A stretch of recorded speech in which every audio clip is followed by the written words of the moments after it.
Bonjour mon frère, bonjour ma soeur, j'espère que nous nous portons tous très très bien. J'ai un merveilleux message pour toi ce matin. Pourquoi ta foi est-elle inefficace? Nous sommes en train de parler du régime de la foi et nous avons un seul désir, que notre foi soit efficace, que notre foi soit agissante. Et aujourd'hui nous allons parler de pourquoi notre foi est-elle inefficace et nous allons résoudre ce problème. Et je t'assure qu'après ça, tu t'en rendras compte que la foi est aussi simple que cela et tu pourras manifester tant de choses. Alors, pour mieux comprendre la foi, nous rentrons sur le père de la foi, Abraham. Nous prenons Genèse 12 et on va voir ce qui rend la foi efficace. Et qu'est-ce qui fait que ta foi soit inefficace? Genèse 12, à partir du premier verset, il est dit ceci. L'Éternel dit à Abraham, va, quitte ton pays, ta famille, la maison de ton père, pour te rendre dans le pays que je t'indiquerai. Je ferai de toi l'ancêtre d'une grande nation. Je te bénirai, je ferai de toi un homme important et tu seras une source de bénédiction pour d'autres. Je bénirai ceux qui te béniront et je maudirai ceux qui te maudiront. Tous les peuples de la terre seront bénis à travers toi. Alors, celui-ci est le père de la foi. Il est celui qui nous permet de comprendre le régime de la foi. Lorsque la foi ne marche pas, je crois qu'en premier lieu, nous devons retourner chez le Père de la foi. Nous devons questionner les Écritures en lisant Abraham. Alors, la première chose que je veux que tu comprennes, c'est ceci. C'est que la foi ne commence pas par guérir les malades. La foi ne commence pas par faire des miracles, des signes, des prodiges. La foi commence par t'appeler à l'obéissance. La foi vient de ce qu'on entend et ce qu'on entend vient de la parole du Christ. La première fois que Abraham écoute la voix de Dieu, cette voix ne lui dit pas va guérir les malades, va délivrer les malades, mais cette voix l'appelle à quitter, l'appelle à se séparer, l'appelle à se détacher, l'appelle à aller loin de sa famille, loin de sa parenté et tant d'autres choses. La foi t'appelle d'abord à l'obéissance et c'est ça les bases premières de la foi. Nous avons des difficultés dans notre foi à cause de ces premières bases. Ce sont des choses qui créent de l'interférence à ta foi. Tu as certes entendu Dieu, tu as les promesses de Dieu, mais tu vois que le temps passe. Tu as les promesses de Dieu, mais les temps s'écoulent. Tu as les promesses de Dieu, mais tu vis le contraire. Dieu t'a dit qu'il ne mourra pas, mais il est mort. Dieu t'a dit qu'il sera guéri, il n'est pas guéri. Dieu t'a dit lève ta main, impose tes mains, déclare une parole.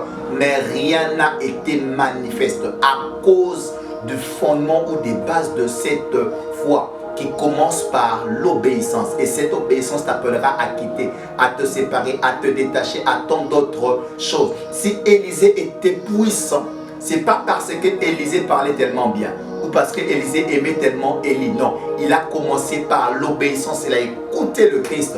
Il a écouté la voix de Dieu au travers de son prophète. Il a dit permets-moi d'aller saluer mes pères, de dire au revoir à mes parents.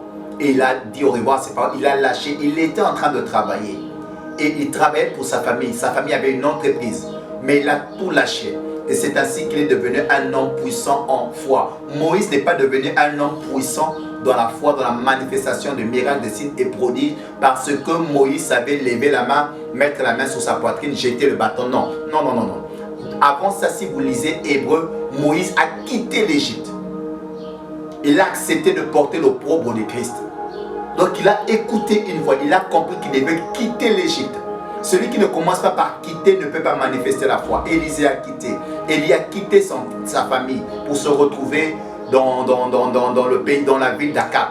Il a quitté et il a manifesté des choses merveilleuses. On commence toujours par quitter. Si tu reviendras pour manifester, tu gloire à Dieu. Mais si tu n'as pas quitté, tu ne manifesteras pas une foi aussi puissante que ça. Jésus-Christ est né à Bethléem. Il a grandi à Nazareth. Mais il est allé manifester la puissance en dehors de Nazareth. Et après un moment, il est rentré à Nazareth. Il a toujours quitté. Il a toujours se séparé. Il a toujours lâché. On a demandé à Jésus, on a dit à Jésus ceci. Que ta famille te cherche, là, qui est mon père, qui est ma mère, qui sont mes frères. C'est-à-dire que Jésus avait établi une séparation qui lui permettait de manifester la foi. Jésus a dit ceci à ses disciples, laissez les morts aller enterrer les morts. Il y a un moment où on enterre les morts, mais lorsqu'on veut aller à une certaine dimension de manifestation, Dieu te dira, laisse les morts enterrer les morts. Serais-tu prêt à faire cela? Alors, comme je disais, la foi commence par l'obéissance avant de manifester toutes ces choses. Cette femme merveilleuse qu'on appelle Catherine Kuhlman, qui a manifesté Dieu, a pu vivre ces grandes choses lorsqu'elle s'est séparée d'un homme qui ne devait pas être dans son dans sa vie, qui ne devait pas avoir une place dans sa vie, mais Catherine lui avait donné une place. Mais gloire à Dieu, elle a lâché parce qu'elle avait vu un pancarte où il était écrit « Ce chemin est sans issue » ou juste, je crois, sans issue. Et elle est sortie, elle a dit « Au revoir, messieurs ». Et ayant dit « Au revoir, messieurs », c'était bienvenu le Saint-Esprit dans sa vie. Tu ne pourras pas manifester les choses lorsque tu ne te sépares pas, lorsque tu ne lâches pas. Et tu te rendras compte que Dieu en toi, lorsqu'il parle, il t'appelle toujours à lâcher quelque chose, à te séparer de quelque chose, à quitter quelque chose. Il y a des gens qui sont mariés, mais qui vivent tellement de problèmes. Pourquoi? Parce qu'ils sont dans la maison de leur père. Ta foi ne sera jamais efficace à cet endroit. Isaac a rencontré sa femme. Il a épousé sa femme dans la maison de son père. Mais Isaac après a pris son chemin. Et nous regardons par la suite que lorsqu'il s'aimait, il récoltait au centuple. Alors, ne crois pas que tu pourras manifester Dieu parce que tu entends en toi, prie pour les malades, déclare ceci. Non, ces choses peuvent rester dans la dimension de promesse. Si Abraham n'avait pas obéi en quittant, en se détachant de sa famille, en se séparant, Abraham ne serait jamais une source de bénédiction. Et lisez bien Genèse 12. Genèse 12 parle dans le sens futur, parle d'une promesse. Je ferai, je ferai. Donc tout commence par l'obéissance. Et lorsque le temps s'accomplit, Dieu commence à accomplir des choses avec toi. Abraham a prié pour toute une vie et cette vie a été guérie. Abraham a pris 300 personnes et il a remporté la victoire sur 5 royaumes. Pourquoi? Parce qu'il avait commencé par le chemin de l'obéissance. Pose-toi la question, qu'est-ce que Dieu te demande de quitter? Qu'est-ce que Dieu te demande de lâcher? Cet homme que tu ne veux pas lâcher, cette femme que tu ne veux pas lâcher, il t'empêchera d'aller vers le surnaturel. Il empêchera que ta foi soit efficace. Ce neveu, cet oncle, ce cousin que tu veux garder à tout prix alors que Dieu t'appelle à la séparation. C'est celui qui créera l'interférence entre la parole de Dieu, la parole de foi et sa manifestation. Tu te rendras compte que Dieu te parle, mais rien de ces choses ne se manifeste. Rappelez-vous que Abraham, Dieu a arrêté de parler lorsque Abraham est sorti avec Lot. Mais dès qu'il se sépare de Lot, on dit Dieu reprit à parler à Abraham. Et Abraham avait compris que Lot poserait un problème. Pas forcément parce que Lot est sorcier, mais parce que dans le plan de Dieu, Dieu ne le voit pas avec Lot. Parce que dans le plan de Dieu, Dieu ne le voit pas avec Lot. C'est très important de comprendre vraiment ces choses. Abraham a remarqué que la paix commençait à quitter sa maison. Ça a commencé par les serviteurs de Job et ses serviteurs. Mais c'est que ça allait plus haut. Et vous savez, lorsqu'il n'y a pas de paix, il n'y aura pas un avenir plein d'espérance. Par conséquent, pas de bonheur. Dieu dit à Jérémie ceci: je n'ai pas un plan de malheur pour toi, mais un plan de paix et un avenir plein d'espérance. C'est un plan de bonheur. Mais c'est bien explicité dans ce passage par paix et un avenir plein d'espérance. Sans la paix, il n'y aura pas d'avenir avec espérance. Lorsqu'il n'y a pas de paix, l'avenir n'a pas d'espérance. Lorsqu'il n'y a pas de paix, l'avenir n'a pas d'espérance. C'est aussi simple que ça. Ce qui tue ta foi, tu ne quittes pas. Ce qui tue ta foi, tu ne te sépares pas. Et le diable se bat chaque jour de t'attacher aux mauvaises personnes pour compliquer la foi. Lorsque Israël est entré à Canaan, le diable a commencé à chercher à les lier à des mauvaises personnes pour compliquer la vie de foi. Il va envoyer des Gabonites qui vont leur mentir, qui venaient de très loin alors que ce n'était pas cela. Ils ont fait alliance avec eux. Ce sont des interférences dans la vie de la foi. Alors, essaie de te regarder. As-tu réellement quitté? As-tu lâché la maison de ton père? T'es-tu séparé de ta famille?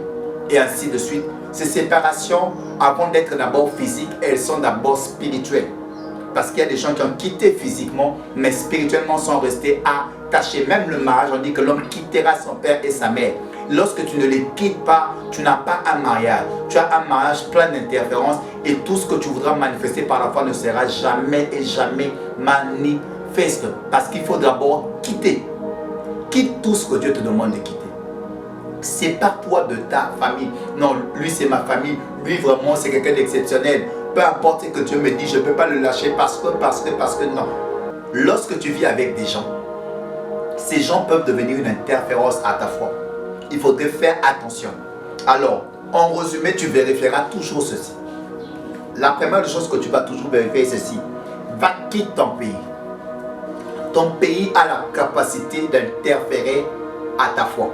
Il y a des gens à qui Dieu répétera: quitte ce pays, ou encore quitte cette ville.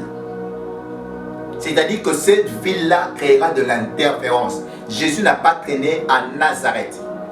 parce que c'était un peuple qui n'avait pas de foi. Et ce peuple allait créer des interférences. Jésus-Christ avait manifesté la foi, mais il y a des choses qui ne marchent pas. On aura l'impression que Jésus-Christ est devenu incapable. Non, ce n'est pas Jésus-Christ. C'est le milieu. Tu devras te séparer de tout milieu qui peut devenir un obstacle à ta foi. Vérifie si tu te retrouves dans un pays où Dieu te voit. Vérifie si tu te retrouves dans la ville que Dieu désire. Vérifie si tu te retrouves dans la commune que Dieu veut. Vérifie si tu te retrouves dans le quartier que Dieu veut. Il est important de comprendre ce qui veut dire quitter son pays. Alors quitte. Si Dieu te dit sors de ce pays, sors de ce pays. Sors de cette ville, sors de cette ville. Tu auras une interférence sans fin avec ta foi. Tu auras les promesses, tu déclareras, tu prieras, tu dormiras, tu seras à genoux, tu seras étalé, tu feras tout, tu jeûneras, mais rien et rien ne bougera. Parce que ta situation géographique n'est pas bonne. Alors celui qui ne corrige pas sa situation géographique aura un problème de foi. La deuxième des choses, c'est le milieu familial. Ça peut être la famille dans la chair, la famille dans la foi. Donc l'église, les chrétiens, les païens, ta famille dans la chair, ainsi de suite. Alors, la famille peut créer une vraie interférence si tu ne comprends pas ces choses. Tu te rendras compte qu'il y a des églises où on te demande de prêcher, tu as l'impression que rien ne marche. Mais lorsque tu es en dehors de ton église, tu as l'impression que Dieu se manifeste. Est-ce que tu as besoin de prier pour comprendre? Ou tu comprends que Dieu t'appelle en dehors de ce lieu? Parce que ce lieu, cette famille chrétienne ou cette famille dans la chair va assassiner ta foi. Tu ne verras jamais la main de Dieu et tu crois que Dieu t'avait menti. Dieu ne t'a pas menti. Quitte cette famille. Dieu est capable de te donner une nouvelle famille. Tu as besoin d'une famille qui croit en toi. Tu n'as pas besoin d'une famille qui dit ça c'est notre petit frère. Il a commencé avec nous, on l'a vu grandir et après. Ces choses ne feront pas ta force. Va là où ta force sera manifeste. Là où ta foi sera manifeste. Il est dit ceci, quitte la maison de ton père. La maison de ton père est un obstacle. C'est ainsi que lorsque tu grandis même en tant que chrétien, à un certain âge, il faudrait quitter la maison des parents. La maison des parents n'est pas ta maison. Tu n'es pas le chef de cette maison. Il y a une autre personne qui est le chef de cette maison. C'est-à-dire qu'il y a un poids sur toi. Si c'est un poids négatif, rassure-toi que cela aura de l'effet. Cela jouera contre ton mariage. Cela jouera contre beaucoup de choses dans ta vie. Ta maison familiale. Là où tu as grandi, là où tu as habité, là où tes parents étaient, toutes ces choses-là peuvent être une interférence. C'est ainsi que tu verras des chrétiens que Dieu appellera toujours à quitter leur maison. Tu dois quitter un pays, tu dois quitter une ville, tu dois quitter une cité, tu dois te séparer d'une famille bien précise, mais tu dois aussi quitter la maison de ton père. Il y a des maisons que nous habitons, ce sont des maisons diaboliques. Il y a des maisons que nous habitons qui vont chaque jour te détruire. Il y a des chrétiens puissants qui sont morts. Pourquoi? Parce qu'il était dans la maison de la famille. Une maison où Dieu demandait de quitter et lui répétait à Dieu chaque jour, je n'ai pas d'argent où j'irai. Et voilà, hélas, il est mort et il se retrouve au ciel avant les temps. Alors qu'il avait une mission à accomplir sur terre. Il y a des maisons à ne pas habiter. Il y a des maisons où il ne faudrait pas rester. Lorsque Dieu te dit quitte une maison, quitte cette maison, elle va interférer à ta foi. Ce sont les bases les plus importantes qui te rendra la tâche facile lorsque tu iras prier pour les malades. Mais lorsque tu es dans cette maison, il y aura des choses qui ne bougeront pas. C'est ainsi qu'il y a de ces personnes, lorsqu'ils sont dehors, ils sont guéris. Dès qu'ils rentrent chez eux à la maison, la maladie revient. C'est-à-dire que tu es dans la mauvaise maison. On a prié pour moi, j'étais guéri. Mais dès que je reviens à la maison, 2 jours après, la maladie reprend place. Oui, parce que tu dois quitter cette maison. Alors, vous vous rendez compte? Il dit, va dans le pays que je t'indiquerai. Il est important de suivre l'indication de Dieu. La foi vient, te pousse à l'obéissance, te pousse à suivre l'indication de Dieu. Peut-être que tu diras ceci, mais oui, Dieu me dit de sortir, de quitter, où irai-je? La Bible me dit dans Hébreu que Abraham sortit sans savoir où il allait. Alors tu vois que ta foi commence par l'obéissance. Comment tu veux croire au miracle alors que tu n'es pas capable de croire que Dieu peut te trouver un meilleur endroit? Il est dit ceci dans Hébreu, on va lire cela. Hébreu 11. le verset 8.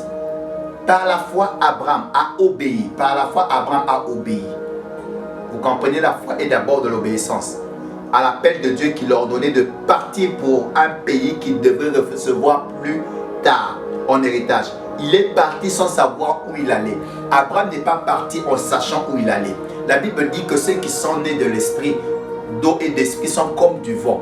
On ne sait ni d'où il vient ni où il va. Lorsque ce vent souffle en toi, tu vas nécessairement quelque part. Tu n'as pas besoin de savoir où tu vas, mais tu as besoin de savoir que tu n'es pas au bon endroit et que tu dois quitter. Tu as besoin de quitter, tu as besoin de suivre l'indication de Dieu. L'Esprit de Dieu en toi est en train de te conduire vers un chemin de la manifestation d'une plus grande foi. Alors, tu comprends en résumé que la foi a des bases, a des fondements. Quitter son pays, quitter sa famille, quitter la maison de son père et aller là où Dieu nous indique. Alors, ces trois choses sont les plus grandes interférences à ta foi.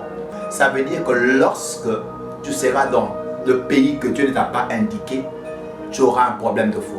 Lorsque tu seras dans la ville que Dieu ne t'a pas indiqué, tu auras un problème de foi. Lorsque tu habiteras l'environnement, le quartier où Dieu ne t'a pas invité, tu auras un problème de foi. Deuxième chose, tu auras un problème de foi si tu te lis à la famille que Dieu ne veut pas, dans la chair tout comme dans la foi. Si tu te lis à la mauvaise famille, cela te détruira. La famille chrétienne, l'église, les amis, toutes ces choses. Si tu prends la mauvaise famille, tu auras une interférence à ta foi. Et en dernier lieu, la maison de ton père. Il y a des maisons qu'il ne faudrait pas habiter. Il y a des maisons qu'il faudrait quitter. Il y a des maisons où on a tellement vécu qu'on ne veut pas quitter, mais on se rend bien compte que les choses ne bougent pas depuis que je suis ici. Alors il faudrait quitter. Lorsque tu vois une maison où rien ne marche, où tout le monde vit les mêmes choses, et toi aussi qui pries, quitte le lieu, quitte le milieu, sors de cette interférence. Alors tu as compris avec moi ce matin que le problème de ta foi, c'est d'abord l'obéissance à la parole de Christ qui te dit de quitter. Alors prends le temps de vérifier ce que tu dois quitter. Si tu corriges ces choses, le reste deviendra plus facile.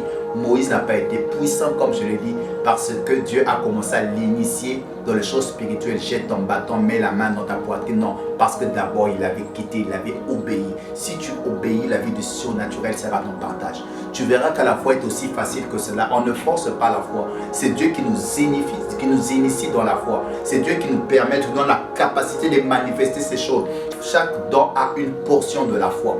Donc lorsque tu as un don, il y a une portion de la foi. Donc ce n'est pas ça le problème. Le problème c'est de quitter, de se séparer, de lâcher.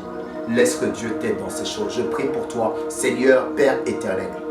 Tu as appris à Abraham à quitter. Tu as appris à Abraham la séparation. Tu as appris à Abraham à se détacher. Je te prie, aide mon frère et ma soeur à se détacher. Les années passent, les choses ne s'accomplissent pas. Les années passent et il ne manifeste pas le ministère que tu lui avais dit. Qu'il comprenne ce message et qu'il se sépare. Donne-lui la force de se séparer, qu'il se décide, qu'il commence la foi dans l'obéissance avant la foi qui fera des signes, des miracles, des prodiges. Que Dieu nous bénisse abondamment. Et